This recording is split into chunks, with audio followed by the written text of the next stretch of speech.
Let me share a quote with you that I read recently by a lady called Whittaker, which goes, "I don't want to get to the end of my life and realise I've only lived the length of my life.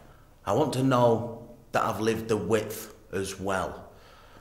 I've just got back from a cruise with my father. We decided to go away together for a week for a lad's holiday, so we decided to go on a P&O cruise to Norway.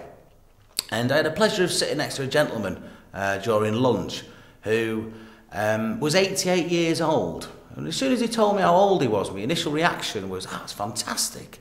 You know, what a great innings you've had." And the more I kind of sat with this gentleman, the more he kind of started to tell me about his life and tell me about, you know, his experiences. And he didn't seem that happy. He'd not really enjoyed his job. He'd been a miner. He went on to tell me he'd not really had particularly great relationships with his friends and family. His kids didn't really keep in touch with him anymore.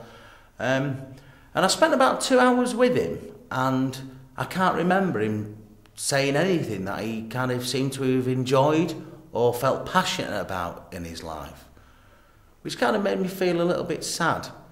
And a couple of days later, I was having a chat with my dad, and I love kind of going away with my dad, listening to his stories and just spending, I suppose, that quality time with him.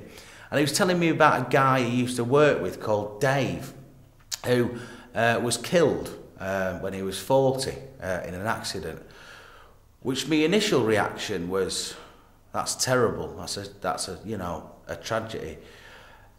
But my dad started to then tell me about what kind of guy Dave was, about how passionate he was about his career, about how much he loved his wife, how much he loved his son, and the hobbies he used to have. He used to go climbing, he used to go walking, and he used to have a real kind of gusto, if you will, for living. And then that made me think about that quote again.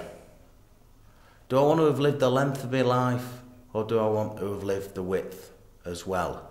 Is 88 years of being pretty average better than 40 years of living an absolutely fantastic life?